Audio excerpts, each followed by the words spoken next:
Hey everybody, it's Becky. How are you tonight?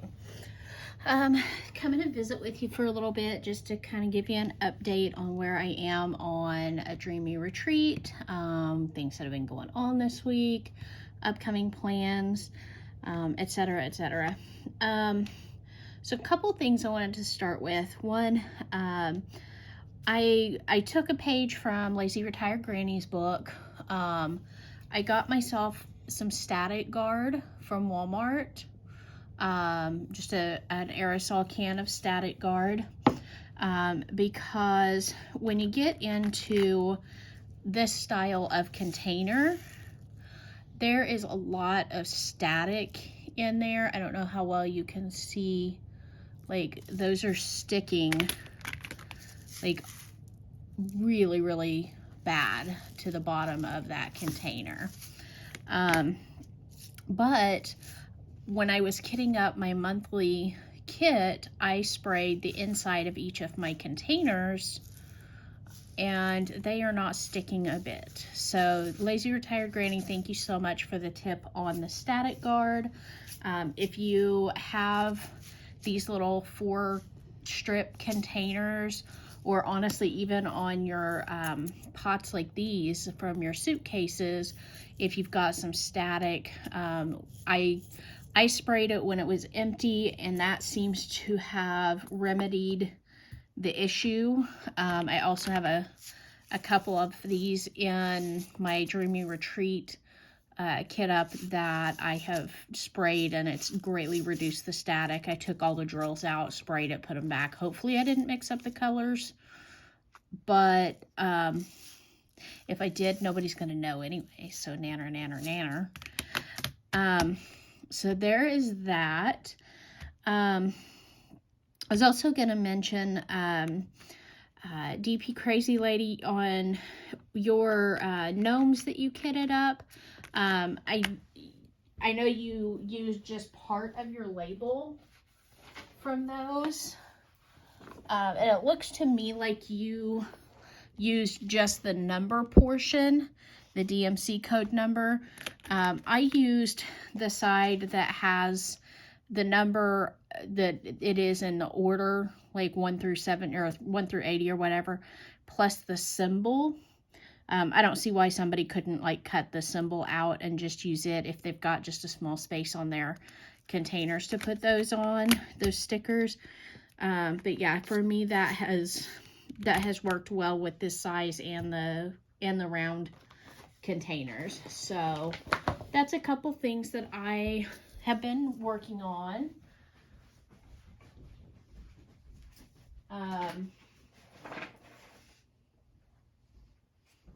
Just a quick update here on my monthly painting. I've got like the top portion of that done, about the top quarter of it. We've got a butterfly and 1 tulip starting. I did go in order. I pulled the first one and got that kitted up, and that's what I'm working on as I'm waiting on my computer to do what it does while I work. So, let's see here. What else do I have going on? Let's see here. That I think is really all that's going on diamond painting wise. I do have an order coming soon from Amazon that I'll share with you guys when I get it. It's not a diamond painting per se. It's a hopefully a helpful tool. We'll see how it goes. I haven't gotten very far on my painting here. I've been kind of busy with work and life in general, so I haven't had a chance to do as much painting on this as I'd like, but it is coming along. We're going to place some of the rhinestones here. These are the LZ. They're rhinestone crystals. So they're a little translucent with a silver backing.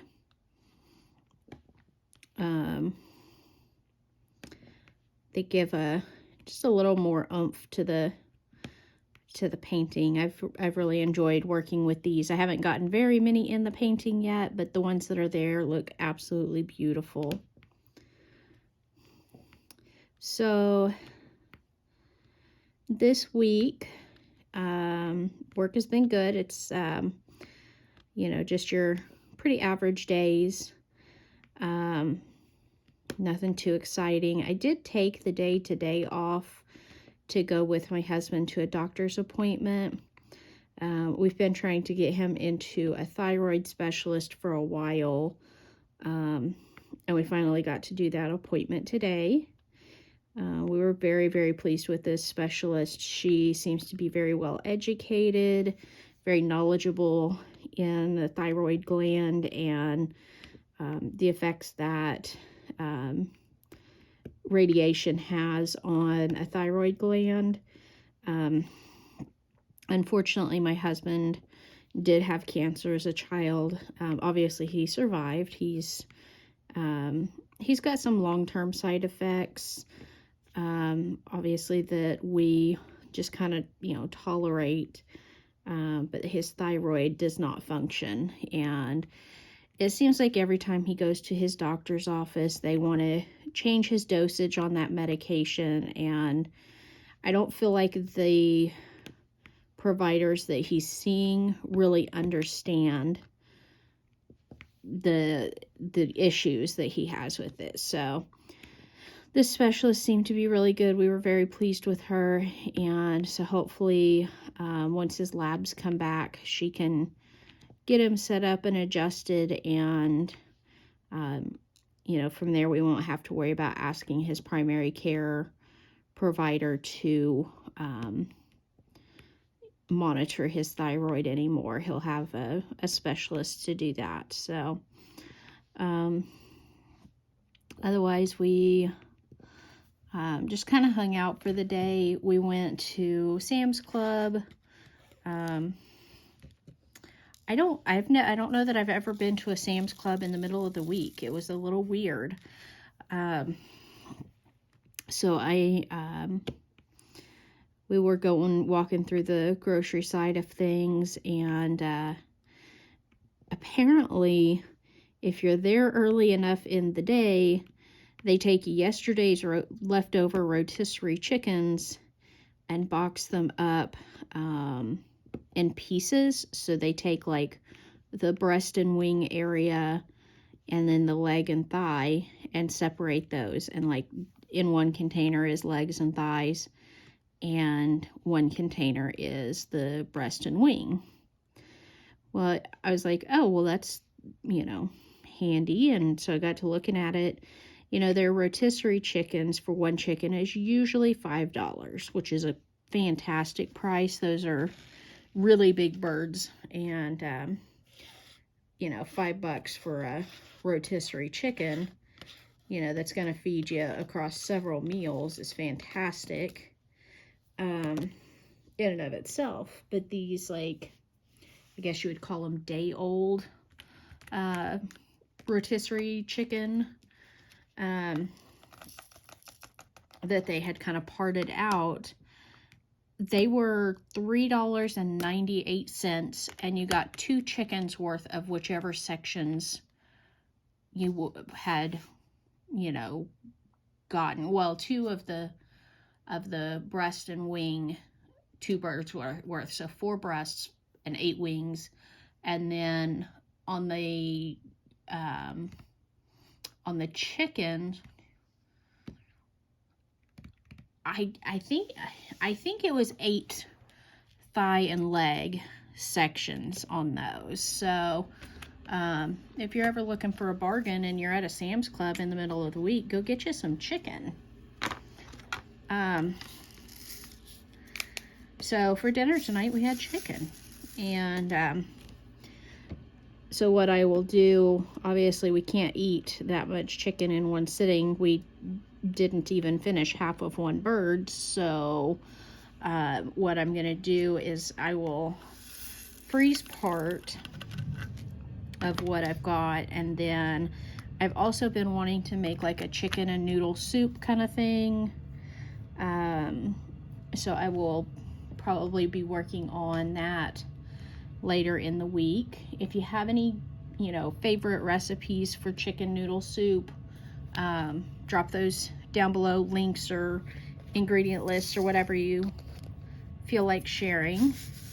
I'm not a huge soup person, and so for me, I don't have like go-to recipes for soups. But here in Oklahoma, as has been most of the country here lately, it is cold. We did get up into, I think, the low 40s today. Or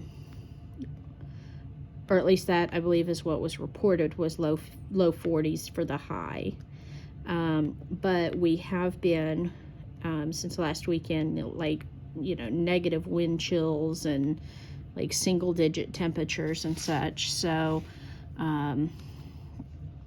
it has been soup eating weather. I'm kind of on a food kick right now. So my next thing that I had that I was just absolutely dying to have was some roast beef. My mom was not a great cook, but her roast was one of the things that I really, really love. And so, we were out to lunch one day, at a restaurant just down the street from us, and I didn't want to order, whatever my regular things were there. So I was like, let me try something different. And this restaurant, not long ago, went under new ownership, and they added on baked potatoes to the menu, like, loaded baked potato type things. And so I thought, okay, I'm going to try one of their potatoes. And they called it an au jus potato. It had roast beef and Swiss cheese on top of this baked potato.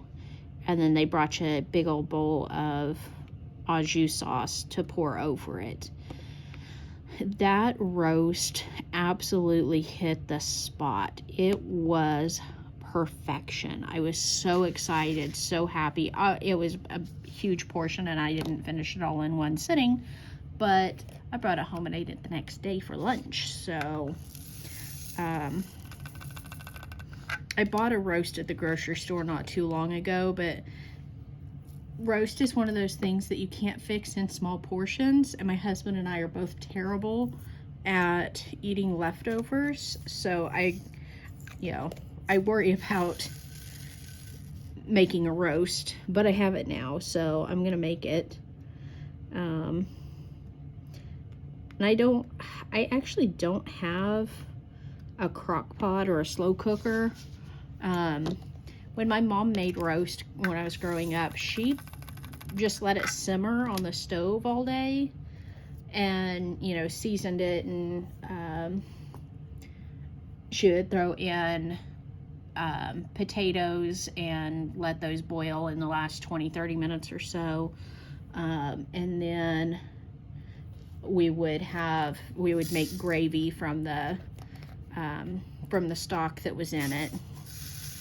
And so that was kind of what I was craving with this, was that potato gravy roast combination. And so that potato, like I said, it just absolutely hit the spot. So I will definitely be picking that up again another time when I'm there. We go to that restaurant quite often, so it will happen again.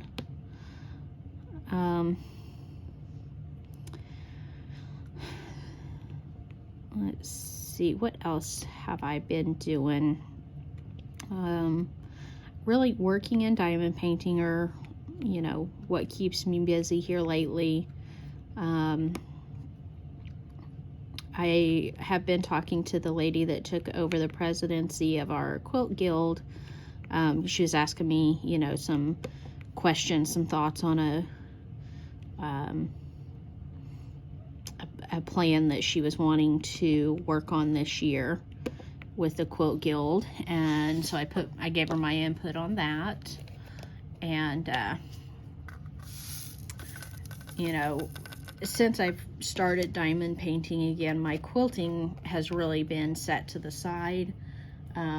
It's been a couple years that I've just not had the desire really to do any sewing and quilting, so I just haven't done much of it. But this year I'm hoping to kind of get back into the swing of things. Provided I get the time off work, I am planning on going to a retreat with a lot of my friends, and hopefully getting that time with all those friends together is going to help motivate me. And then the project that myself and our president were talking about today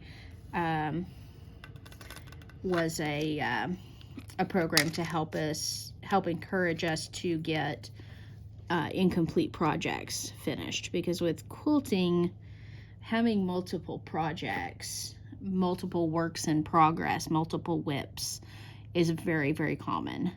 And so I often leave quilt projects unfinished. So I'm hoping that with her encouragement, I'll be able to kind of catch back up on some of those projects.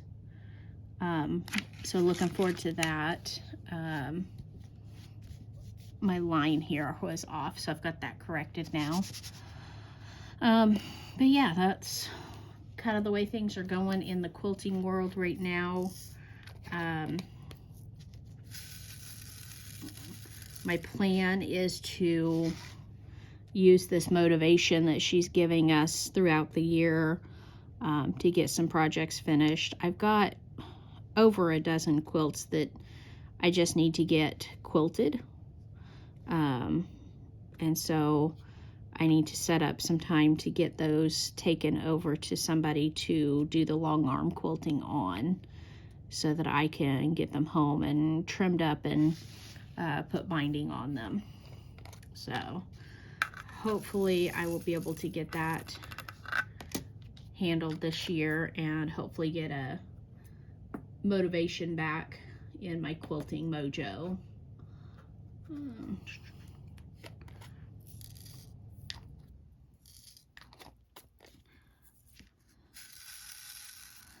Let's see here. Got a few letter E's over here along this side that I've missed, so let's get those filled in. I have seen here lately a lot of growth in several of our channels. Myself, DP Crazy Lady, Lazy Retired Granny, Diamonds with Tita. There's been a huge amount of growth, so it sounds to me like a lot more people are either starting to diamond paint. A lot of comments are, hey, I'm new to this. So a lot of new diamond painters. I want to say welcome to everyone who's new to the channel, new to diamond painting. You know, we're really happy to have you guys here, and always feel free to ask questions. I love to talk about my hobbies, so anytime you have questions, I will do everything I can to give you a thorough answer or guide you to somebody who might be able to better field that particular question. I do try to get back to all of my comments within a couple of days. Sometimes it takes a little longer, but if you have a question, I promise I'm going to get back to you as quick as I can.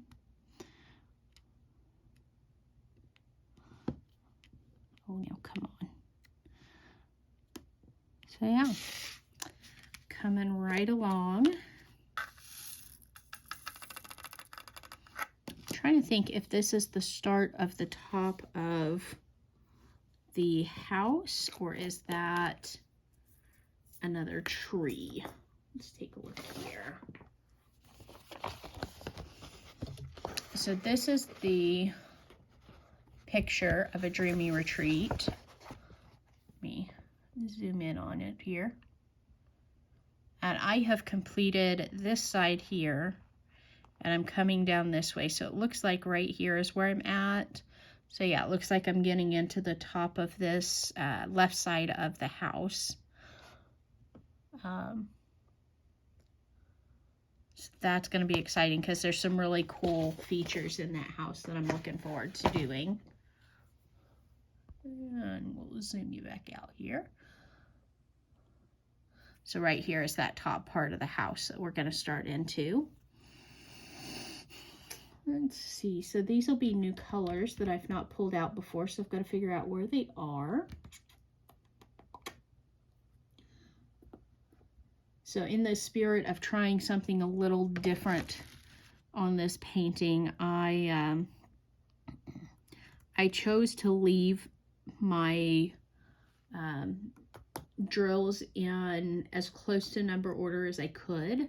Now, of course, I've got this smaller set of drills over here that are, you know, they were just small quantities that I put in there because obviously, you know, for the larger amounts of diamonds, I'm going to need the bigger pots.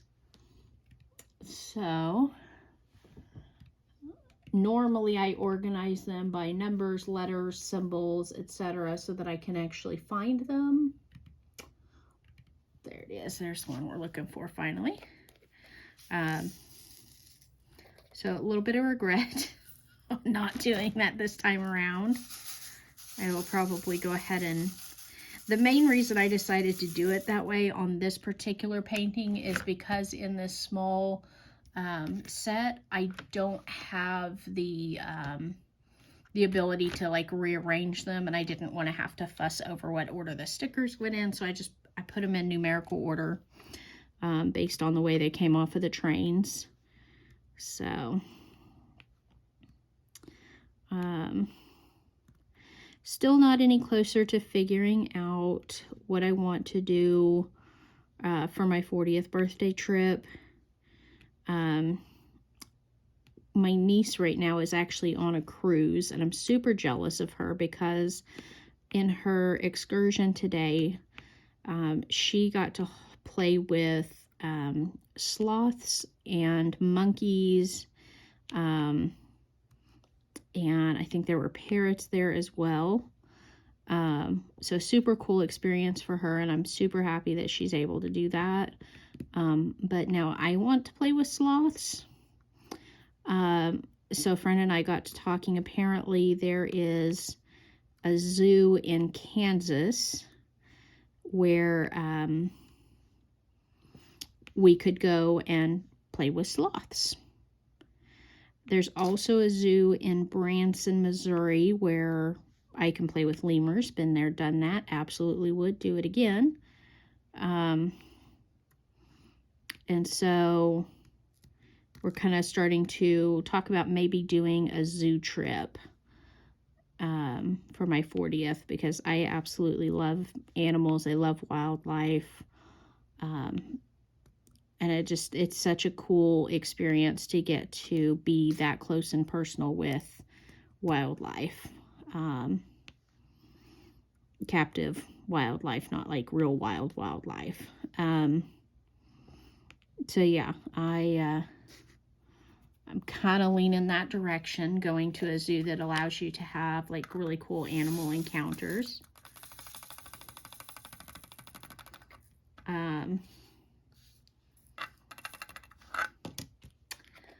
On February 3rd, which is a Saturday, I am planning on getting together with my quilt guild. They are hosting a Quilt of Valor Day, which is where we get together and we create quilts to be given to veterans. And so we always dedicate, you know, one day of the year to working on quilt projects for veterans. February 3rd is, I believe that is the official Quilt of Valor Day. So we just take that and run with it.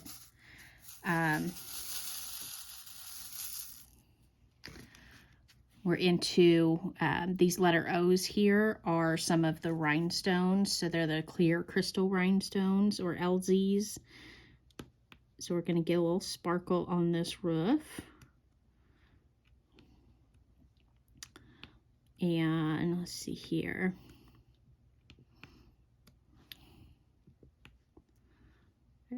I need to come up with a new phrase to say instead of or let's see here. What else is there?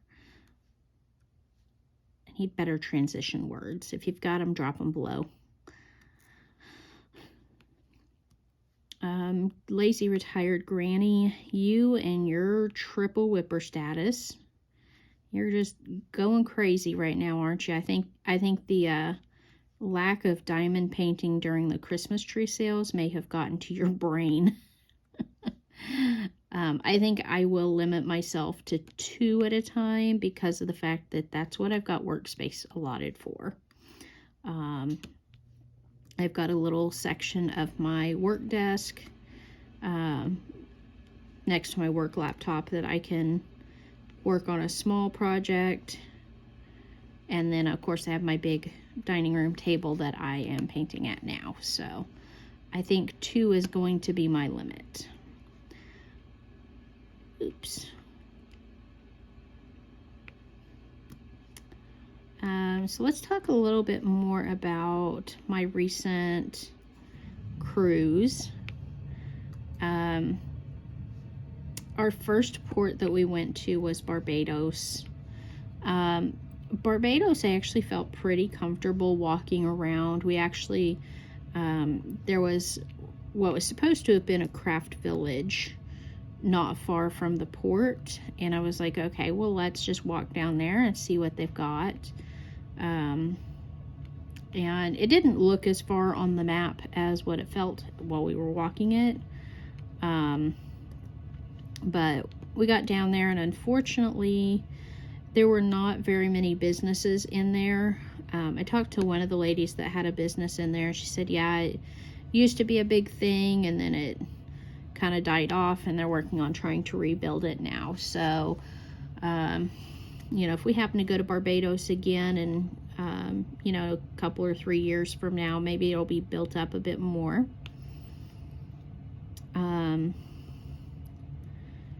And then from there, we really just hung out at the actual port. They had some shopping there. They had a couple of places to eat and a little bar you could sit at. And so that's what we did there, since we didn't book an excursion. You know, there just wasn't anything there that we were just absolutely sold on. So we hung out and just kind of people watched a bit, did some shopping. They had some really good shopping right there at the port with some other local craft stuff. So I wonder if maybe some of the people from that little craft village have moved down to the port. Maybe that's why it's so empty. But they were working on refurbishing the buildings, getting them painted, getting them, you know, set up really nicely. You know, as part of the walk, we did walk along the coastline there of the island. So we did get to have a nice little stroll along the sea. Didn't actually get like out onto the sand or anything, but it was a nice peaceful little walk. Like I said, there was, you know, there wasn't any you know, pushy taxi drivers trying to get you to go with them somewhere or whatever like you get on some of the other islands. So Barbados was nice. I think if we were to go again, we would probably see about booking a tour or something like that, just to kind of give us a little bit more excitement.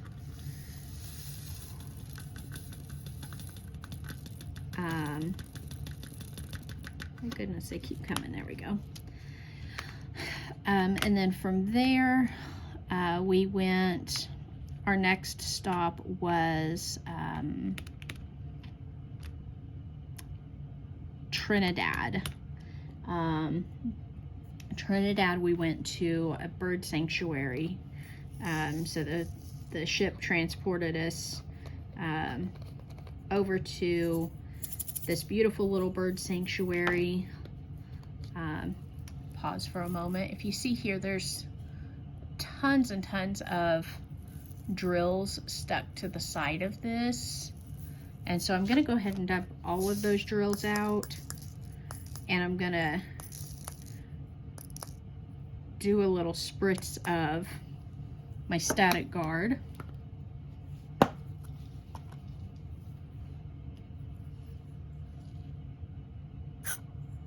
Just a little spritz and kind of roll it around in there. It does have kind of a nice little smell to it. It's probably not something I'd want to smell constantly, but I'm going to let it sit there for a moment while I use this color drill. And then we'll go through and put these back in there.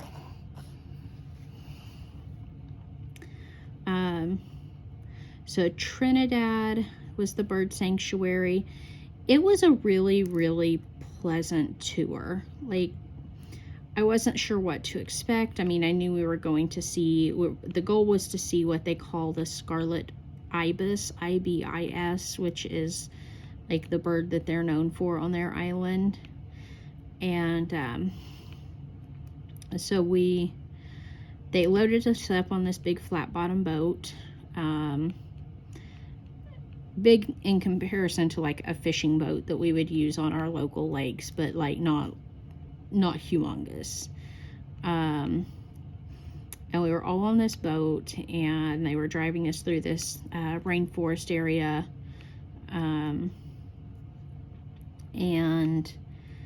anytime there was anything exciting to see, which was quite often, our boat driver, or captain, whatever you want to call him,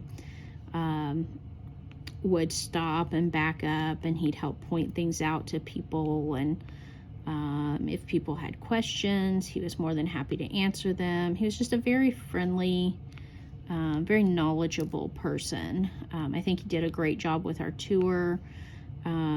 He took us around to an area that is frequented by flamingos. And so I was really excited to see those. That was, you know, I hadn't read just a ton about this particular sanctuary to know exactly what to expect. And so I didn't know that there was a possibility of flamingos. So I was just absolutely ecstatic about that. Why are y'all falling off of my pen? I just put new wax in this thing not long ago. So that was a really exciting moment, getting to see those. The other possibility of an uncommon animal to have potentially seen there was an anteater. We unfortunately did not see any anteaters, although we were all on the lookout for them. We saw a couple of snakes coiled up in trees, which, you know, obviously if you're not a snake person, they weren't super easy to see, so don't worry about being like obvious that they're there. They really did, you know, blend in well. Their natural camouflage was very, very convincing.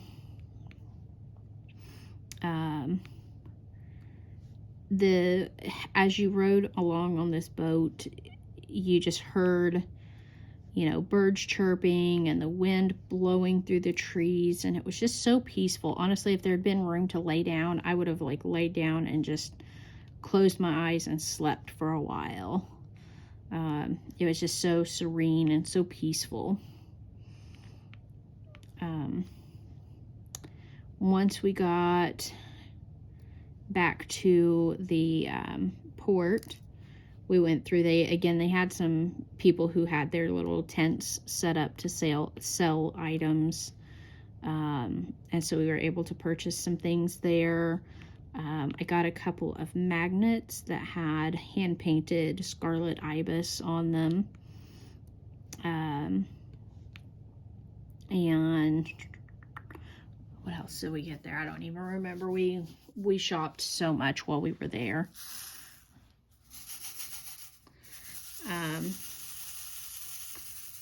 Our next island was Tobago, which in Tobago we ended up on a tour of a cocoa plantation. And on the island of Tobago, they do pronounce it cocoa, not cacao.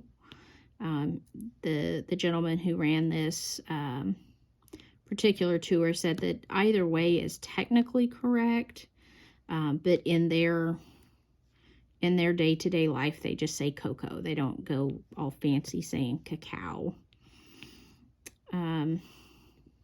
He taught us all about the different types of cocoa that they grow and different uses that they have for it. And on his estate, they refer to it as an estate. I may have said plantation, but it's an estate.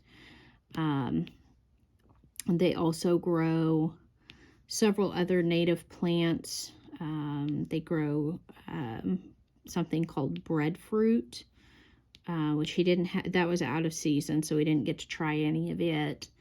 But he had things like ginger and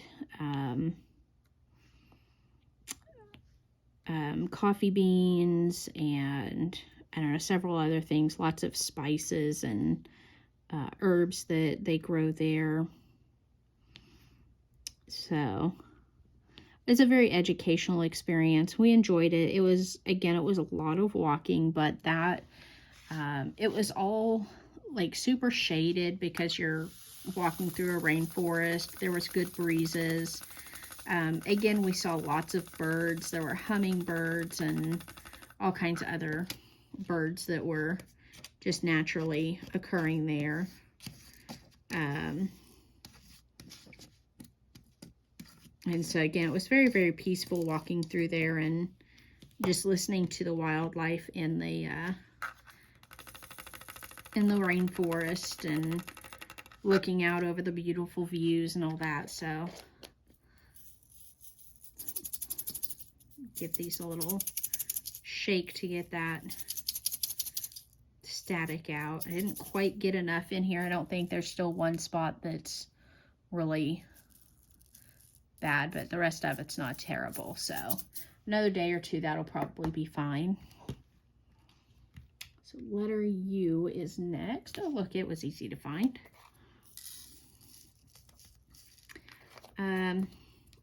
From there, we went to, let's see, our next stop was St. Lucia.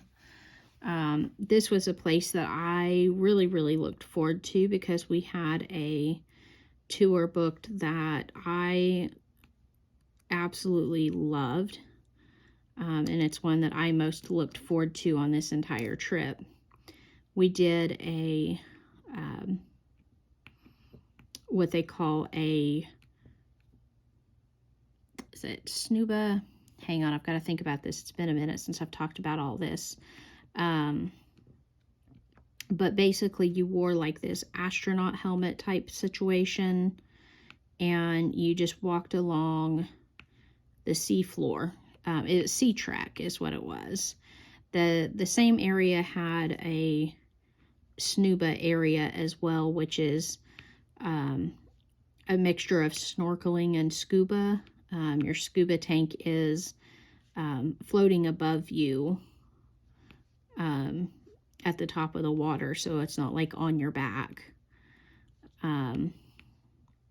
That's something I may eventually venture into doing, but I'm not a good swimmer, and that's why I was so excited about the sea trek, because with this helmet on, it kept you weighted down enough that you were walking along the sea floor. You didn't have to worry about swimming. Your face and head and everything also stayed dry. So I was able to wear my glasses underwater.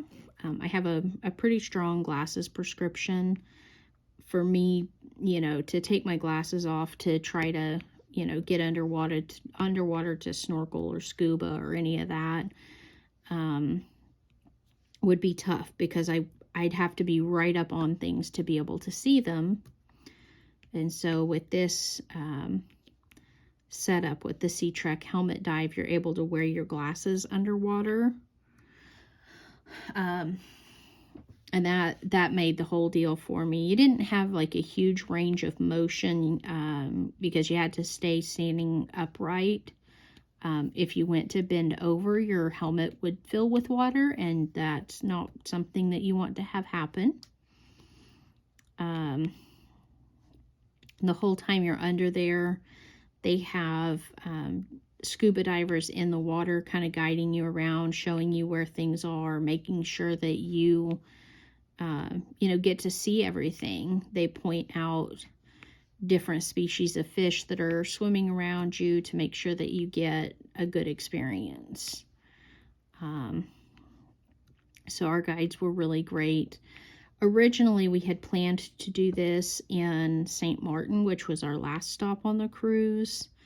For some reason, that got canceled by the cruise line, and so they refunded our money that we had paid for that trip, and we were able to rebook it in St. Lucia. The setup underwater in St. Lucia is a little different than what you see in St. Martin. So if I do ever get a chance to go back to St. Martin, I'm going to do it there too.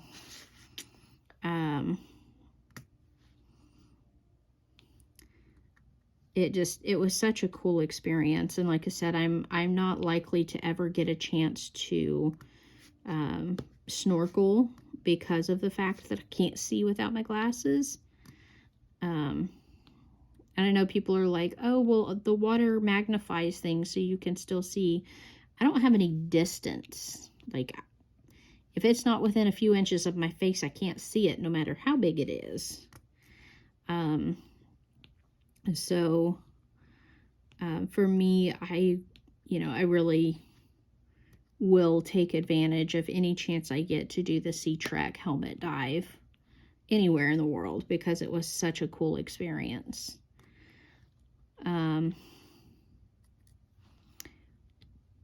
So from there, our last port of call was St. Martin. And there we ended up doing a driving tour on a bus. And during that tour, they took us around the island and kind of showed us some of the hot spots. And our guide told us a little bit of history about the island. I would have liked to have learned more about the island.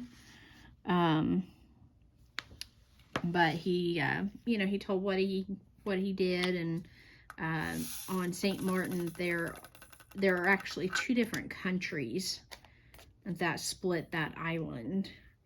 And so we started out on the Dutch side, and then we ended up over at the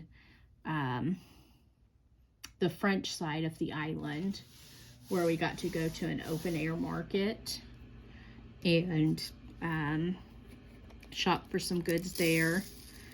I would have liked to have had more time there because there was so much cool stuff to look at, but we only had like 30 minutes and we had to be back on the bus. So, got a few things there souvenir-wise. And then when we got back to the port, they, of course, had some more shopping available for us there. And so we were able to get a couple other things there. So, overall, a really enjoyable tour. Like I said, the only thing that I would have liked better is if we had learned a little bit more about the history of the island, a little bit more about the workings of the island. And so overall, it was a tour that I'm glad we took, but I feel like there, was a little left to be desired there.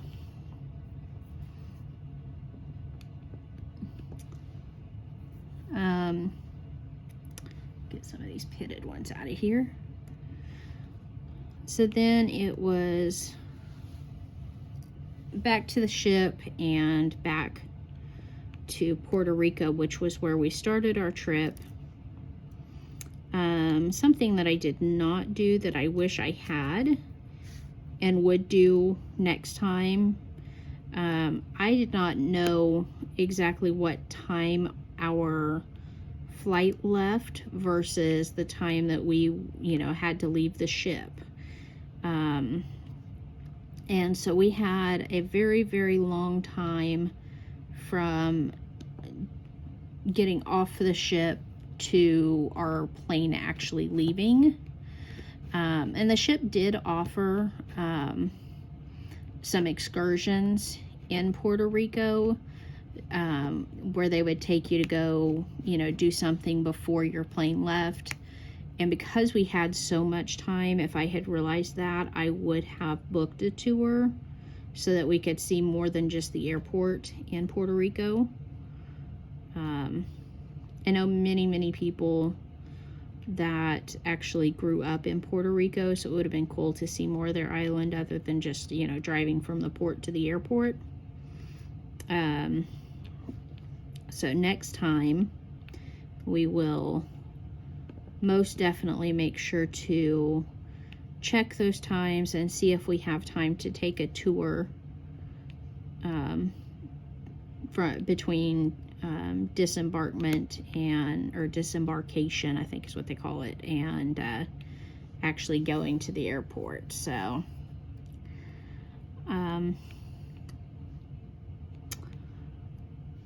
anyway, so that's a little bit more about our cruise. If you have any specific questions on anywhere that we went or anything we saw, absolutely feel free to reach out. I'm happy to answer any questions that you have.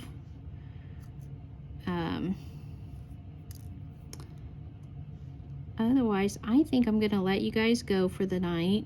I'm going to finish up a little bit more of this and then call it quits for the night. This weekend we are going out of town, so I won't be able to do any videos this weekend, but I will try to hopefully get you guys something before we leave for the weekend. What is today? Today's Wednesday, right? Yeah, Wednesday.